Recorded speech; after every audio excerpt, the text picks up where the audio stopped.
I've always been against having property.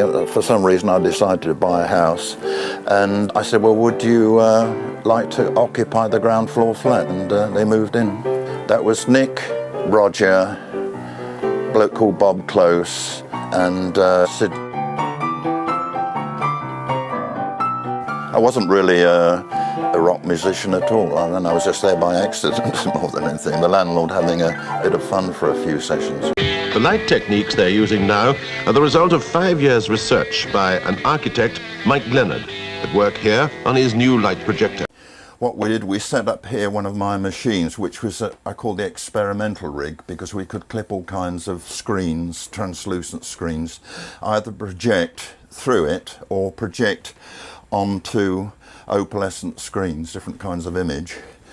And so we built that up and showed some of the permutations, and then the Floyd were stretched around in the window, and they just filled in with an improvised back sound, which is quite a nice sound they made.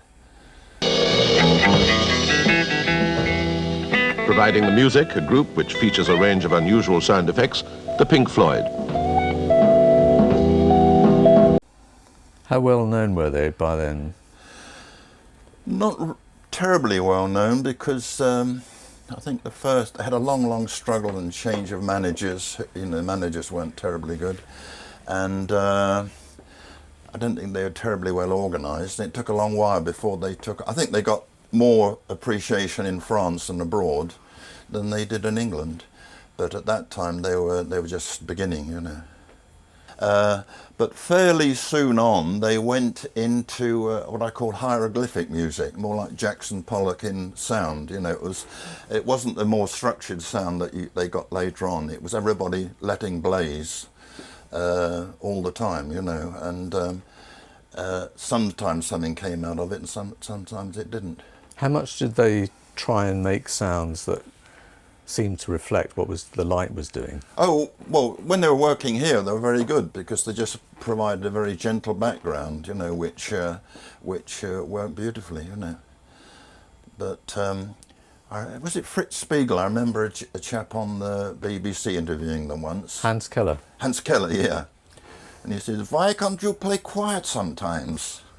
And Roger sort of gave him a very superior look, you know, that's the way we play, loud. But I think they did learn that silence and quieter sound is something you can include in the music. It doesn't have to be belting all the time, you know. Roger could be a bit solemn and wayward, but Syd was always very ebullient, effervescent, buoyant, you know, and he had this sort of bounce and enthusiasm. Presumably during the time they were here, LSD experimentation was just beginning. That was the start of that sort of time, wasn't it? Yeah. I didn't get the impression they were really into it, but I don't know their secret drug lives. You know, they may have had a booster before a concert or something like that. But as far as I know, they might have tried LSD, and that was about all, you know. Because Syd was a bit more inventive, and he was in with the chemists, trying any known concoction. Unfortunately. Was he that kind of personality, somebody who's always pushing the boundaries? He was probably exploring, you know. I mean, a lot of books have been written about the marvels of hallucination and peyote and mind-bending, expanding drugs, and I suppose he was really looking for a wider image on life, you know. Unfortunately, you end up with a narrow one in the end, you know. It sort of shrinks back on you. So the time that he was here, though, the wider image was the quest, and the narrow. Oh, he hadn't got into the. No, he hadn't got into it. I did see him a couple of years later at Finsbury Park, and he'd then left the group because I think he was a bit erratic. And I said, "What happened to Syd?" And he said, "Oh, he didn't turn up for practices, and we couldn't really deal with him." And I don't know if they just dropped him or told him they're going to drop him, you know. And but he looked a bit spooky. He was sort of gone to see what they were up to. It's so sad, really, because Syd was such a great bloke, and one wonders, had he had the facility and the inclination to carry on and write his songs, we might have a whole body of work that maybe he'll still turn his hand back to it again at some point, but something quite important was lost, I think, when Syd took the turning he did. A sad moment.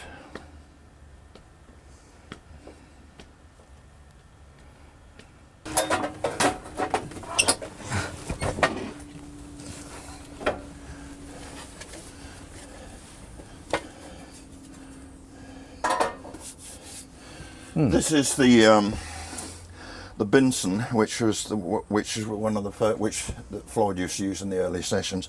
There was a thing called a copycat, which was just a tape loop, very cheap, and this was a few £100 at the time. It might even work, I don't know. It might be good for the Rock Museum if they've got one. But the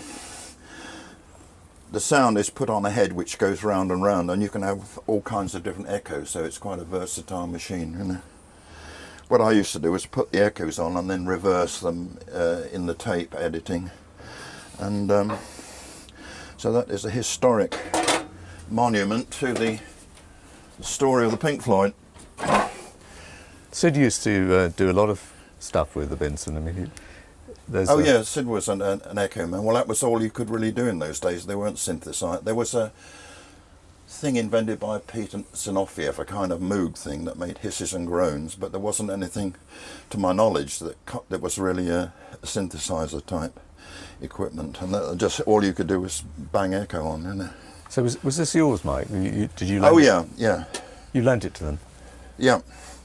This is a laugh.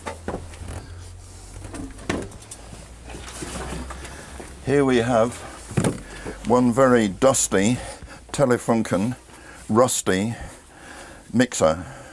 When you think of the modern equipment with 5,000 things, I think we used it once or twice, but it died an early death, I'm afraid, and then the rain got to it through here. So this Benson is actually, we can say that this is the Benson that Pink Floyd first used. Oh yeah. Borrowed a few times.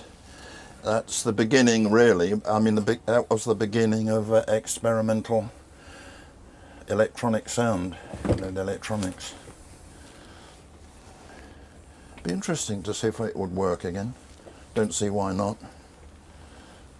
I've still got my organ somewhere in one of the cupboards, a Farfisa, which was has quite a nice sound. You played on the organ with them a few times. Yeah.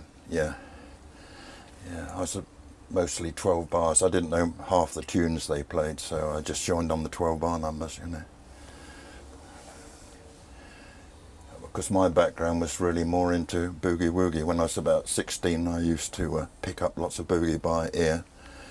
Cripple Clarence Lofton and all these sort of people. I still play every other day. Bit of blues. So how are you going? All right? Yeah, absolutely. It's great being here, actually.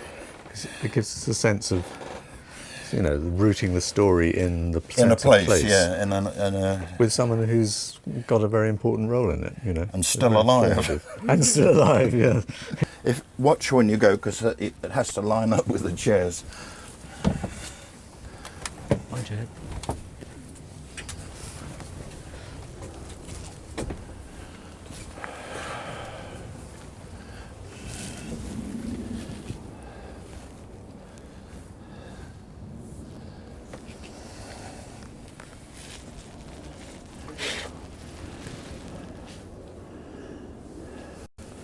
I mean, it's marvellous, isn't it, really?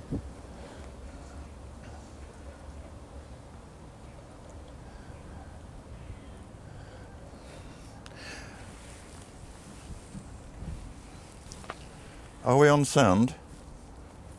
There was one time with the Floyd when we were in the living room, we looked right across here and we saw a huge amount of flames running up. And so we set off by car, and actually it was about an 8-mile trip, because it was Wanstead Flats, and a wood yard had caught fire, and it was about 300 yards long, and the flames were about 200 foot high. And everybody else had sandwiches, but we sat by the canal and watched this unbelievable, you'll never find one like it, fire, you know, probably influenced through their whole career, re-establishing the fire motive. Yeah, I'm afraid it's suffering from dust, but again, when it's taken to bits and polished up and set in, I sent this one off to New York to a gallery, and unfortunately they never sold it. But these cubes, there were cubes, light up individually with different colours on a long. It's about a 5-minute program, and then the whole thing turns. And there's a shaft of light from up there, beams down on it, and this throws out a whole cloud of, on this that works quite well, a whole cloud of prisms. And then it switches off, and suddenly only the light in the base, there's a great big light in the base here that reflects many times around in the mirrors that comes on. And it's a use of light. I mean, in as far as it uses time, and it uses space, and it uses movement, which were the things I was trying to get together. Does it still work, Mike? Yeah, I could plug it in, but it wouldn't. Probably wouldn't register, you know.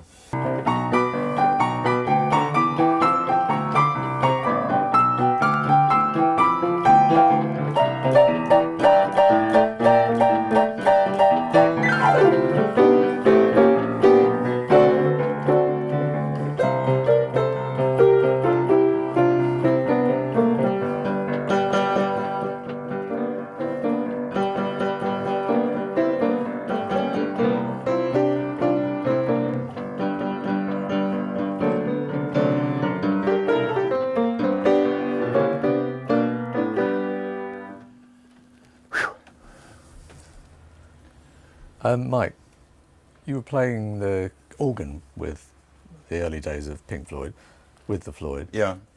Not the piano, but does it bring back sort of memories, those memories of being at the keyboards? Yeah, well, it's surprising, where does 40 years go to? I mean, it seems like yesterday, you know. Time sort of telescopes away, and I can see the lads here sitting around in the window, and their ghostly forms looking back, smiling. It's this place hasn't really changed much since that time yet. They've gone through the whole gamut of going to around the world 6 times and making a few million, losing it. It's and also the memories.